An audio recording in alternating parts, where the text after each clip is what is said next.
Welcome back to our 41st episode of the Launch Your Farm Show, where I interview Mary-Anne Gillespie with Red Apple Coaching. In this episode, Mary-Anne and I talk about why innovation is so important to farming in our industry and how agents have missed out on so much opportunity. Mary-Anne also shares how her biggest coaching clients in the top 1% of the industry are all farming and how they've learned to adapt it into their businesses today. And we talk about what you can do to grow your database quickly to start building relationships in your farm right away.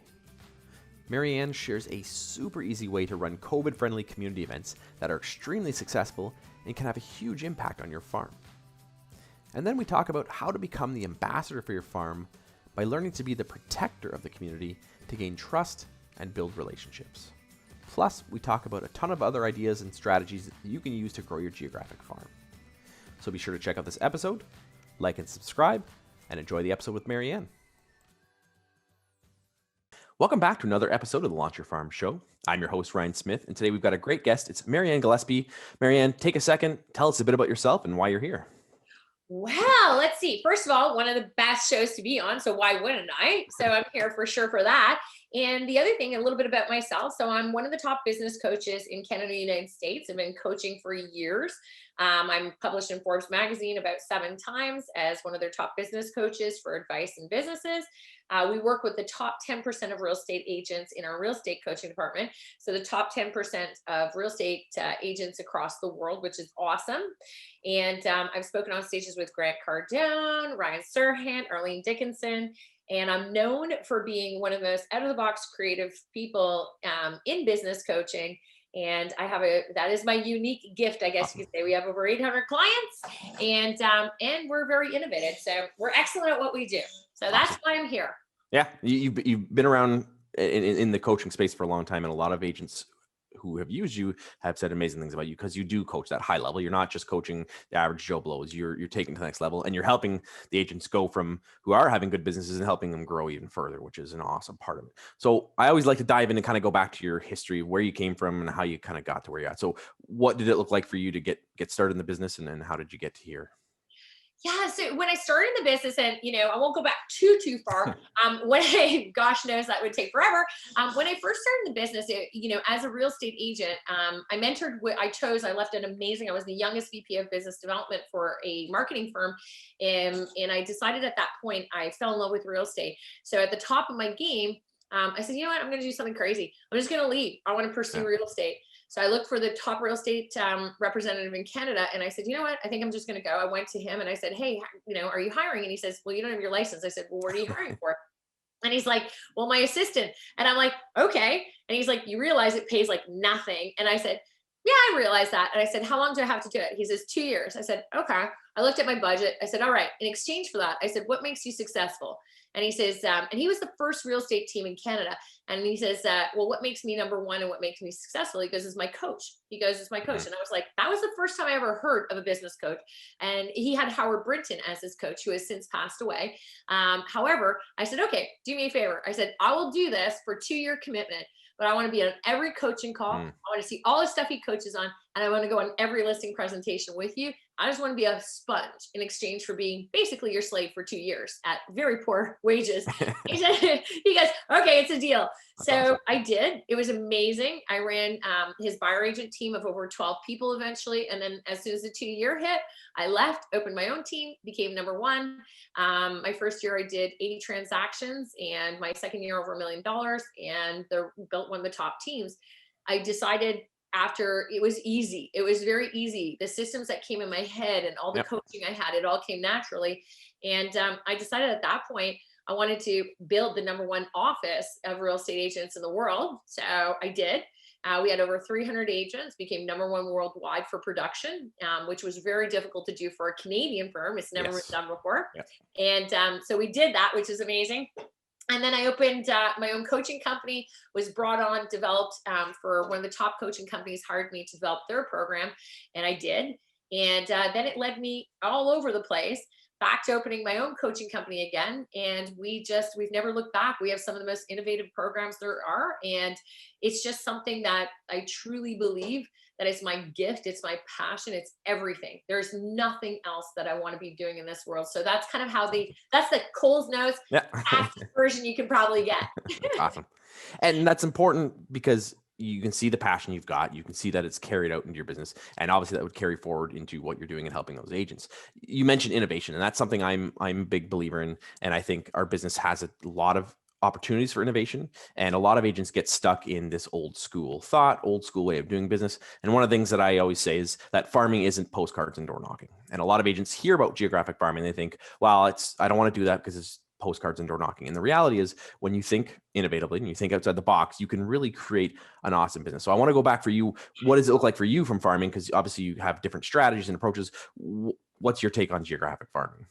I think, okay, so geographic farming is the most, the reason why it's so overlooked, I find, is not just because it's old school thinking. And so people automatically go to, yeah, I've got a door knock, I've got a door knock. And there's really, yeah, you can take door knocking, but you can elevate it. It's kind of like the cell phone.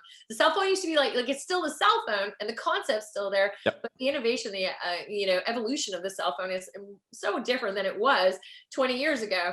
And it's not like something became obsolete. It's just elevated to a totally different level. And I think, like, for me, the hardest thing I think why people aren't geographically farming right now is because they're forgetting real estate has evolved into so much technology that they forgot that the most core component of geographical farming is relationship building and building that database and relationship building. And I think that a lot of people struggle now because they're going, I really love this, hiding behind emails or hiding behind texts or sitting behind a desk in my lounge clothes and not doing much. But realistically, it's like you have to have a marriage between, that relationship building and getting out there and building those relationships and stop hiding behind. And that's why people give up on it. They give up on it and they overlook it. And it's probably the only thing I can tell you with our biggest teams that we coach that are making over $20-30 million of GCI a year as a team. They're doing it. So you have to think, if they're doing it, they figured out the solution to marrying the two. Exactly. And I think it's important to, like you said, technology is where it really started shifting. And I think a lot of agents went back when the internet came out and they thought it was just going to be this magic pill where it's like, I can be everywhere, all places, and do so much and then sell in all different areas. And then they spread themselves out. And then that's when I find where people started shifting away from it. And in reality, if they just doubled down in the first place and became hyper local, they would have had a better approach. And I like what you said about the relationships, because one of the things I teach is CPR. I call it the fundamentals of farming is community, positioning, and relationships. And that's really what it's about. It's not the strategies. It's not postcards or door knocking or online leads or whatever. It's when you when you go after the community and focus on the community, you position yourself as that expert and an ambassador, and you build those relationships, you'll succeed. Now, how you do that is going to depend, and it's going to be very different. And you may do something different than I do. And we have all different skills and talents and things we want to do. But the core of it, you have to have those fundamentals to really grow that. Totally agree. 100%. And you have to also, like, it's a long game. Yes. That's the thing. So it's a long game, and instant gratification is something that we see all the time now, because people are like, oh, I'd rather not play the long game. I'd rather spend $2,000 or $3,000 a month and buy leads from some random company that's funneling, random leads to you, and then spend all this time trying to work these dead leads really for thousands of dollars with a 4% conversion ratio and no relationships. They'd rather spend the money than understand that the long game it pays off. It pays off large. It's building a business instead of having a job. Yeah, exactly. So you coach people from obviously successful individual agents and then up to teams. Yeah. I want to dive into the team section, but not yet, because for a lot of people that turns off people because they're like, well, I don't have a team. I don't want to do that. So I want to go back to kind of those fundamentals of the agents you're coaching that are farming on a solo agent level. What's it look like? And then I want to go into how you can scale up to grow the team, because that's an important part of it as well. Yeah. Okay. What would you like to know? From what you've seen, what are the successful agents doing? Obviously, I know, and I would talk about it each week, but like, what's have you seen that's been working in the last year? Because I think a lot of agents get hung up on with COVID and how to do COVID. What have you been seeing as a success for agents to do farming lately? I would say, like, okay, so if you're going to start farming and you're a single agent and you've got this, like, and by the way, it is becoming super ultra trendy, because as you've noticed, if we had really good farming strategies, 99% of agents would have found COVID was not an issue. They would have been like, yeah, like, they would have been like, all right, I got a great farm area. So the concept of farming, and when we're coaching a single agent on starting a farm area, that's where we start. We say, look, first thing I want you to do is do either a postal code or zip code walk, depending on what country you're in. So we want to do a total walk, and you can do it again. All that information is available online. So this isn't rocket science. You can go to Canada Post, you can go to, your postal outlet, whatever, and you can actually just online type in your postal area that you want to do. Let's say a mail out, it'll give you a number of postal codes in that area. And then what we do is we say to the person, okay, let's say there's 5,000 postal codes. That technically means there's 5,000 houses that you can actually quote unquote mail to. Take the mail out of the equation. So if there's 5,000, the number one thing I say is, okay, let's look. Your goal is how fast can we meet, connect, and collect information on 2,500 people? We go with a 50% ratio. That is right off the top. And if they're not ready to do that as a commitment, which requires a big commitment, so then they're not ready to farm. So we're very honest about that and say, you've got to be in this with a very specific goal. And it really is mathematical that if you go with that 50% ratio, you will see market share increase in there. Second thing we do is we say, let's look at the conversion ratio.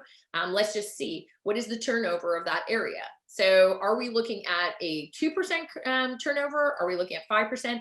I prefer nothing under 5% for turnover. And I'll look at a 3-year turnover and see how many houses versus postal codes have actually sold. Super easy. Or zip codes, whatever it is. Do the numbers, and there's your turnover percentage. So for me, I like to see nothing less than 5%. Anything over 7% over a 3-year span, I'm feeling pretty good that that's going to continue. And that's the second measurable that we look at as well. And then the third one I look at is I say, what do you currently have as far as your percentage of market share in that area? So if you're a single agent and there's 100 sales in a year, and you've represented 2, you have a very obviously a 2% market share there. And then I look at what's the number 1 agent in that area? What's their market share?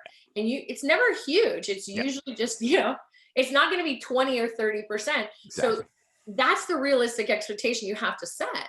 You have to go, okay, if you're starting at 2%, don't go 20% in 6 months, because you're going to be grossly disappointed. Exactly. You've got to really look and say, okay, if a big team owns 20% or let's say 15% of the market share, which would be rare, they're usually around 7 to 8.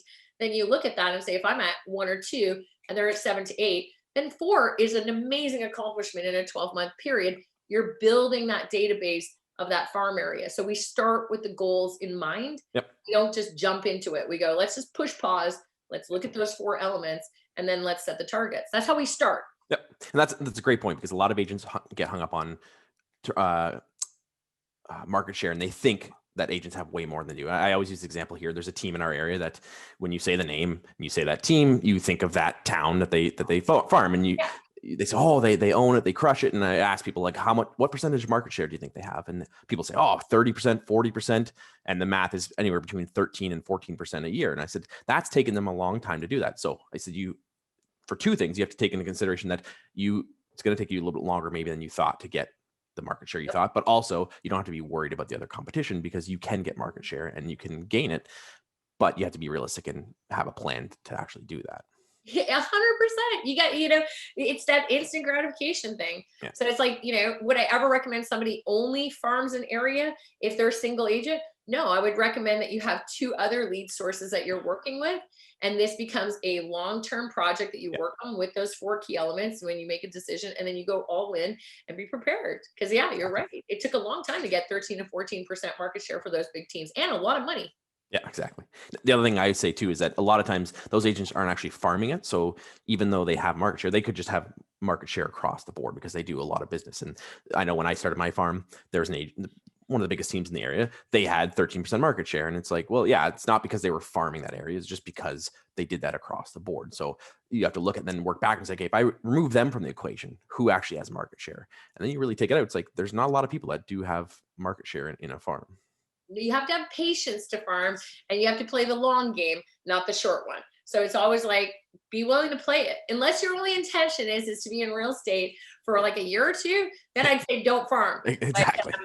Don't waste Exactly. your time doing it. But if you know what, and always start too, like I always say to people, why don't you farm your own neighborhood? Mm. I don't get that. It drives me bananas as a real estate coach and business coach. I'm like, wait a second. If you want to farm in your backyard, a vested interest and a neighborhood expert who really is vested has so much more power Mhm. to walk the dog, to get participate. Like it doesn't even make any sense. A lot of people are like, well, I don't want to be in my own neighborhood. Why? I don't want my neighbors to like know or judge. And I'm like, it's the easiest thing for you to start. So like if your neighborhood matches that whole, conversion rate and the actual turnover rates, start in your own backyard. It is remarkably powerful. And then if you do move 4 years from now, you still are going to have that area. And now you have a replicable program that you can bring into another area. Exactly.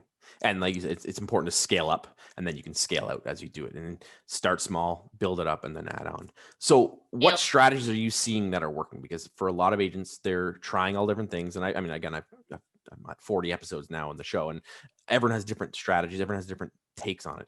What are you seeing right now in the moment that's been working for agents that you've been coaching? Yeah, so right now you have to remember is that across the entire world, we've been very limited on the actual door knocking, and that has been a very big limit. So you kind of have to be a little bit careful. I mean, depending on where you live and what you're doing, you have to like watch all that stuff, which is really important. So what we're doing is, again, remember our focus. Our focus is to take the database and grow that database. That's our number one focus. So when we're looking at whatever that number is, we'll set that target. What we like to do is we like to, at this time, because of the compassion that's out there and the need for a lot of stuff, we like to do some fun things. And we also like to get the community together. So for example, it's not illegal right now to have a spring cleanup in your neighborhood. It's not. Yep. Okay. And as much as we think, most neighborhoods have community associations. So first things first, get on the community association. Second thing, if you don't have a community Facebook group, start one. Absolutely critical. Third thing, you're a small business owner. Get out there. This is a third option. I'll get into spring cleaning in a second. But as a small business owner, be creative. Go out there. I did it with my neighborhood. I went around to my neighborhood, and it was a nice day. I went out to the neighborhood, and I basically just walked the neighborhood. I had conversations with people. I posted on the Facebook site. I used every tool I could to reach my community, word of mouth, texting neighbors. Do you know anybody? And what we did is we created a whole small business owner group within the community. That's my niche, right? I'm a small business owner. There's almost every household knows somebody or has somebody in our community that's a small business owner. So I said, well, what are we doing? Why aren't we masterminding? We're all in the same boat. And so we were able to build a 250 name, number, and email group like that. There was no issues with that, and provide content and value to them. We have masterminds. Once a month, we bring in a guest speaker. We're all supporting each other's businesses, and it's growing and growing and growing. So that's something we don't see people do a lot. It's like, go find your people and your tribe in your own community first. Exactly. That is a really powerful thing that I've not often seen people do in the farming areas or the communities. And I'm like, have you not learned in the past year, small business owners have really come together and formed a beautiful alliance where we're going, listen, we know what we've all been through for the past little while. So that's one thing. Then when you form that group, you're going to use that group as your tribe to spread the goal to the community. So when you take that group and then you use that 250 people for our spring cleanup drive. And then what we do is I say, okay, I'm going to sponsor, let's say, the cleanup bags or whatever the case is. So we get everybody out. We have one landing page, and we get everybody to register if they want to participate in the spring cleanup drive, because we're going to assign different areas, different dates. And we always say, we don't know what date we're going to do it. We're just collecting names, numbers, and emails right now. Now, converting that, again, the goal is to build that database. At some point in that, you are going to network and get to know people. You're going to send a thank you video. You're going to do things. But at the end of the day, you are going to let them know that you are in real estate, and you are going to brand yourself. Okay. So you are going to update them and say, hey, by the way, thank you so much. And would you mind if I add you to my newsletter? It was great meeting you, whatever the case is. But we're going to do things that are fun. Like, we're going to give a giveaway. So we went with our spring cleanup. We did exactly what I'm telling you. And with our spring cleanup, we went and we got a gift certificate for a local horticulturist kind of place. I think that's what you call it, a nursery. So anyway, I always massacre that. I'm not a gardener, gonna be very honest. Anyway, however, our community has a lot of landscaping in it. So we went to the local landscaper, the nursery, and we got this amazing gift certificate. And we said, we're gonna be doing a draw, obviously, for all of you who are participating, and it's going to be 2 gift certificates for $250 each at the local nursery. So we're supporting a local nursery, but we're also providing a gift that people love in our community. They love it. And everybody likes gifts. Everybody likes fun. Everybody likes gifts. So we're very honest with them and say the gift is sponsored by our real estate team. We're super excited. And we're letting you know that we're absolutely going to be putting you on our newsletter too. Hopefully that's okay, but it's going to be loaded with great information. So people are okay with that. They're really okay. It's when you're shysty about it and you're not honest about it. And you're like, all of a sudden you're like, thank you for giving me all your contact info. Now I'm going to spam you every single day. And so it's really about developing that relationship, saying, hey, I understand that I'm a small business owner as a real estate person. And I just also, we want to grow and we want to build. And I'm doing this for our community because I love it and I invested in it. But I also want you to use me.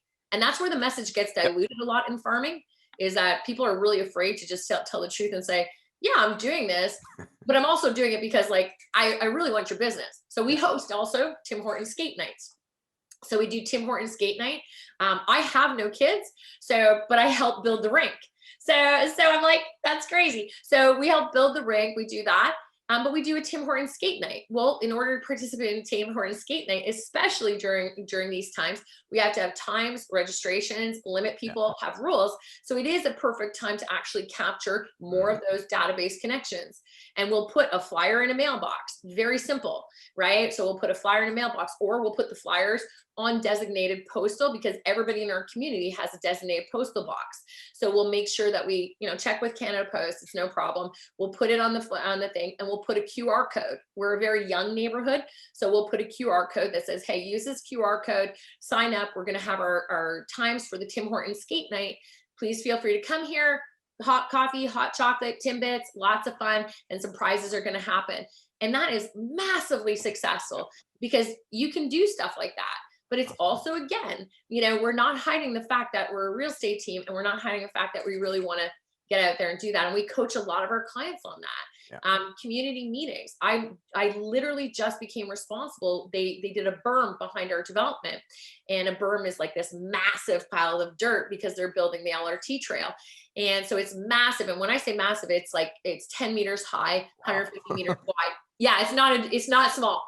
Yeah. And so they actually, it's against every bylaw to put it there, but they were just going to leave it there. So our community was devastated. So what I did is I said, look, I'm the local expert here. I know my stuff. And I'm like, I will fight it for you guys. And they're like, really? So within 2 weeks, we got, we fought it hard, and we kept everybody in the community updated, and we just got approved that they're going to remove it now. So we ended up winning. And so it's easy for me to be like, okay, collect everybody's info. And now I've earned their respect as well, because I'm not just soliciting business. I'm doing great things for the community. I'm cleaning it up. I'm helping. We built, toboggan hills. We've done stuff.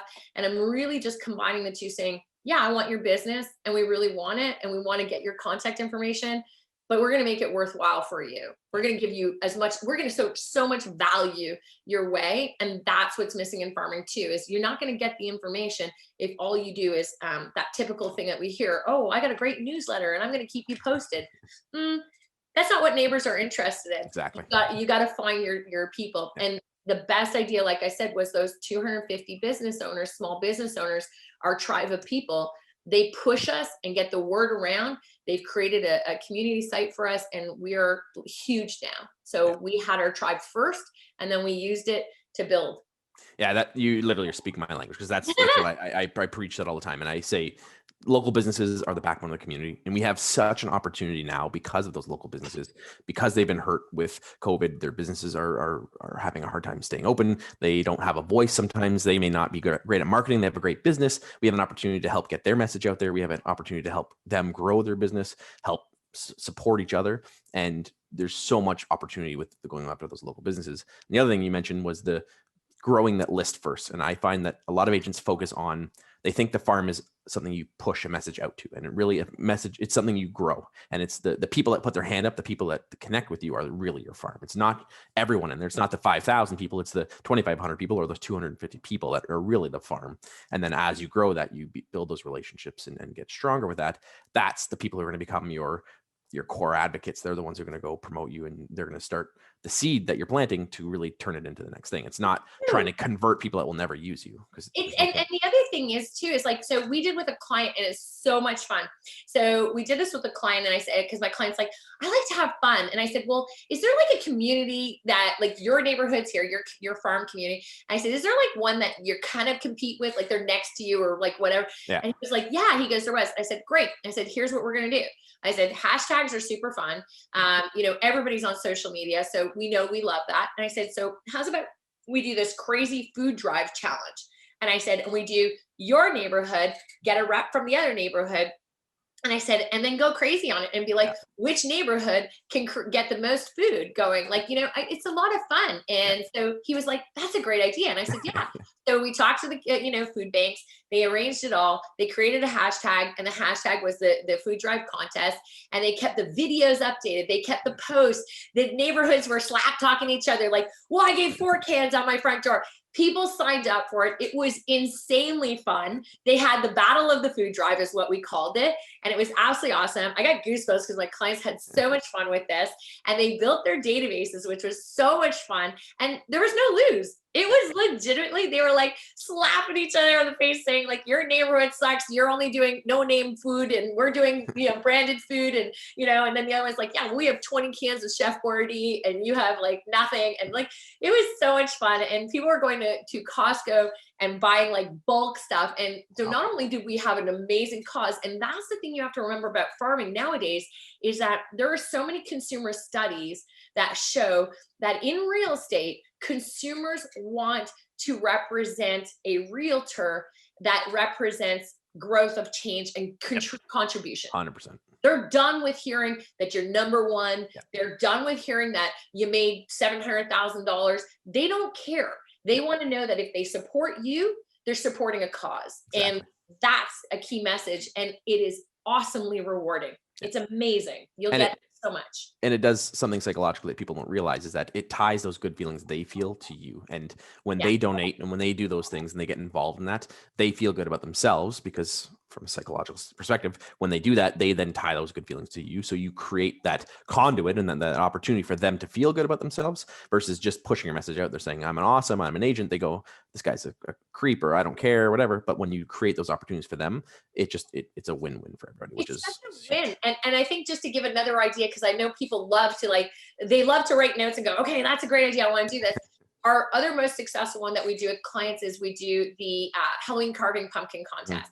And I've been doing that for years ourselves, but we do it with our clients now. And what they do is they go ahead, you have to sign up for it. Remember, collecting information is key. So anyway, so you put a little thing on everybody's door and you say, listen, we are going to have a pumpkin carving contest. If you want us to drop off a pumpkin at your house, please feel free. Register here and you'll find out more information. So you get everybody registering. And by the way, the crazy thing about pumpkin carving contests is not just the kids who want, it's like the parents. It's the like they're the ones going, yeah, we're gonna win this. Like, let's do this. So, this is gonna get like game on. So anyway, what we do is we have 5 prizes, first all the way up to 5. We also have like thanks for coming out prizes, because some of the pumpkins are kind of sad. But anyway, mine is always terrible looking. But anyway. So we do a bunch of contests and prizes donated by some of our biggest supporters. And then what we do with our clients is we tell them, get their registrations, make sure they register, because you're dropping off the pumpkins. Mm-hmm. Biggest mistake I see is people who are like, oh, okay, you know what? I'm going to, get them to come pick up the pumpkins. It never usually works out. So get them to, register, have the pumpkins, make sure you have a deadline. Okay. It works great during this past year. It was amazing this year. Drop off the pumpkins. And then usually on a Sunday, you have about 4 or 5 judges. And then you have on a Sunday, you create a website. Okay. You have to create a website. And what you do is on a Sunday night, you go and you tell them on Sunday, let's say, 2 or 3 nights before Halloween, we're going to come put your pumpkins out, light them up, Let's go. And then we're going to come across anybody who has a pumpkin on their doorstep. We're going to take a picture. Okay. We'll mark it. And then we're going to put it on our website. You have a landing page on your website. You're going to drive traffic there. In order to vote, you must register. That's awesome. Smart idea. Okay. So you must do it. They're pushing your website everywhere. So the traffic is insane. They're hashtagging it. They're doing it. You get it on Facebook. You do whatever you got to do. You get tons of registrations, like thousands of registrations. It's crazy how competitive people get over pumpkin power, right? Like, I mean, I'm not going to lie. I'm competitive too. And I just don't have any talent in that area. So anyway, so this year though, different story. I got a strategy. Anyway, so you get tons of people doing it. And then you announce the winners on that Halloween night. You announce who won your first to fifth and all that kind of stuff. And you can see it all there. And the crazy thing is again, everybody has a super fun. And then you do a follow-up video to everybody afterwards, to all the emails. You say, hey, everybody, it's Mary-Anne Gillespie. I just want to let you guys know, here's the winners that we have. Take a look. And we show all the pictures and we say, so congratulations.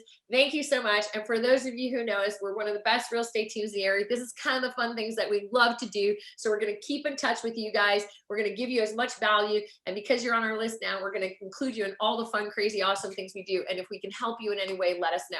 Hope you enjoyed yourself. You don't care. They love it. Yeah, exactly. They love it. And that's way different than sending out postcards of just listed, just sold. Like, or being like, I hear it all the time. Oh, I have I'm delivering pumpkins to my clients. And I'm like, and then what? Yeah. And then I'm like, what else happens there? Or they're like, oh, it was really great. I gave out coupons and they can come register and pick up a pumpkin. And then what? Yeah. Like there's no relationship. And it's like, so you're missing that element. And it's the relationship part that we've really lost in everything right now. Yeah. And it's like, build a relationship, take advantage of the power of social media to marry the two, and then watch the amazing results happen. And it's like, it's not expensive, super fun. You can get sponsors for everything nowadays. Yeah. And remember, the key thing is it's easy now. You don't like door knocking for emails is insane. It's going to take you years to do that. And what are you going to door knock for? Hey, I'd like to, I hear it all the time in old school coaching where they're like, go door knocking and tell everybody, I'd love to put you on my newsletter. Would you mind if I added you? And you do 6-hour door knocking for 3 emails. So you gotta have fun, and you gotta get out there a little bit and have some fun with it and participate. And we just came up with because the weather's getting nicer. So with small business owners in everybody's communities that are farming, we came up with an idea. We said, look, what about small business owners? Let's have a small business owner community support day. Yeah. And I said, why don't we get small business owners to see if they can, in their driveway, in a very safe environment, but in their driveway, put up, how can we support them? Like, are they cookie makers? Are they soap makers? Are they, do they sell a certain product? Are they allowed to sell it in their driveway? Can we place orders that way? Like, how can we support small business owners who are really suffering this year? Yeah. And even if they're restaurant owners, we came up with an idea and said, well, we can still place orders in people's driveways for, pre-made food and things like that. We can't purchase it in a person's driveway because that's illegal, right. But we can take the orders in somebody's driveway to any of the small restaurant owners. And so we've come up with different ideas with clients where they're like, that's an amazing idea. So we're going to have, them launch out in May. They're going to have like a weekend where it's called Small Business Owner Weekend, where they get to set up in their driveways, and we can draw attention to their business and support them at a high level. That's awesome. Yeah. And a lot of agents would tend to say, well, that wouldn't work in my community because we're not connected, or we're not. That's how it starts. It starts with someone like you doing that, and starts by creating these events. It starts by putting these things together. And you'd be surprised that people are people. Like, whether they live in this neighborhood or that neighborhood or that neighborhood, they're still people, and they still want to connect. And if there isn't an opportunity, they may not connect. So we have an opportunity as agents to really pull that together and pull the community and create that ambassador program to really become the go-to in our community. But it takes some work, and it takes some time, and it takes those thinking outside the box and creating those opportunities. If you do those things, you're going to stand out because no one else is doing anything like that. And I know that because I've been teaching farming for a long time, that people aren't doing those things. So you have an opportunity here that most agents will never think about. Well, most agents wouldn't. I mean, if you saw where I live, we're on this like crazy, like hills, like it's everywhere. So building a skating rink in our specific community is like, it's really hard. So it's not easy. So everybody for like a good year was like, oh, it'd be great if we had a skating rink in the community. We don't have one. And I'm like, okay, wait a second. We can have one. We just have to think a little outside the box. Yeah. And what would it be like if we had one? Well, first of all, we know we get a lot of support. Second of all, let's call the city and figure it out. So we called the city, they came out, and they have grants for it. So it didn't cost us. They gave us a free snowblower. And then we went to the home developer, and then we got free stuff from them. And we were like, oh my gosh, this is like amazing. And that's the other thing. If you're in a development or you're farming an area that is still in development, because those developments take 10 years, right? Their sales reps, are there for 10 years almost sometimes. Get in those ones and then work with the actual developer on their database to build your database. It's huge, powerful. Yeah. That's really huge. Good. But we do everything. Like, I mean, the shoebox program at Christmas time. So we know a lot of women in the community had, really challenging years with taking care of their kids and really not being able to maybe have the freedom that they normally have. So the shoebox program is a beautiful program to help support women in shelters. And it's one of my favorites. So I always encourage my clients. And this year we're really pushing hard with that, where we're like, we're going to try to get as many women in the community to say, look, if we drop off a shoebox to your door, will you fill it up with the things on this list? Do you want to be part of it? Yeah. And I guarantee you, so we're going to work with the actual developer, and they're like, we'll send it out to our whole That's database. Awesome. And I'm like, okay. I'm like, never mind. I'm like, oh, no, start the car. I'm like, let's do it. So it's just a really good, these are ideas that, you got to kind of keep going with them, keep testing them. And in marketing, we refer to that as a bake off. Like, you try one idea, and then you try another idea, and then you try another one. And the big part of that in the theme going through there is the one-to-many. And that's what I always talk about, is having your marketing hit one-to-many people. If I would go out there and try to market one person at a time or sell myself 1% at a time, like you said, it's going to take you forever to door knock and get those emails. So how can you leverage the businesses? How can you leverage the community? How can you leverage the developers to get your message out there to as many people as possible, as quickly as possible, and reach people in different ways and not just one avenue? Because if I send a postcard, it may be one person who checks the mail, and then there's 3 other people in the house who maybe would have responded. So how can you reach the people in different ways and reach them as quickly as possible? And those are all great opportunities to do that. Great opportunities. But remember what I said at the beginning, which is our key, is like going, I knew that as realtors, you're a small business owner. Yeah. Find your community tribe of small business owners, even though it's, even if you had 50 of them, those are your tribe. And they'll understand what you want to build, and they'll understand the concept of what Zig Ziglar used to say, which is, if you help enough people get what they want, they'll help you get what you want.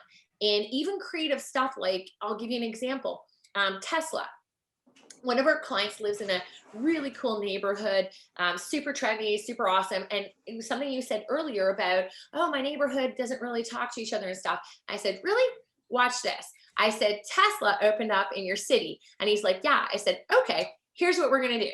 I said, we're going to do test drive a Tesla. Very simple. And I'm like, we're going to go to Tesla. We're going to get 3 of their cars. You're going to work it out with the Tesla dealership, and you're going to bring it to your community, your association, and you're going to start the buzz. And I said, Tesla has enough of a buzz. And I said, all you're going to do is be like, we're going to have a Tesla day. And I said, and you're going to be very transparent. You're the local realtor. I said, Tesla is an amazing car, but everybody is fascinated by it. I said, you're going to get the people together, and kids want to see what Teslas look like.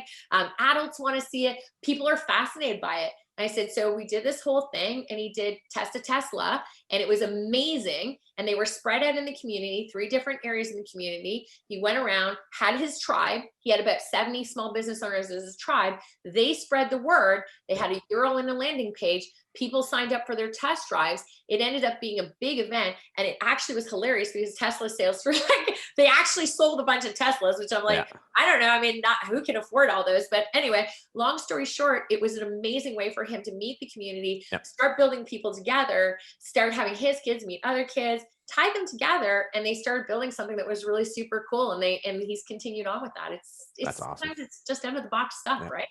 And all the things you talked about, not one of those were about real estate.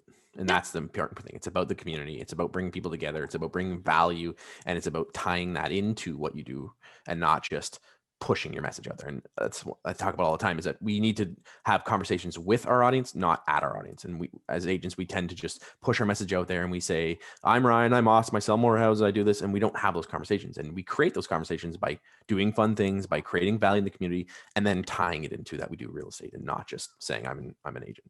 And drive them to your places, like your sites. Like that's what social media is for. Social media is for bringing them to a place and then sharing all this stuff with them, and the fun stuff, and taking pictures and having fun. And like, there's just a lot of things that we could be doing. And again, like you said, it's like, you know, in commission breath where, you know, like people can see right through it. It's like, yeah, I know we all want sales, but again, farming is about relationships. And unless you get to know, I mean, you hear the old adage about Ford, family, occupation, recreation, dreams.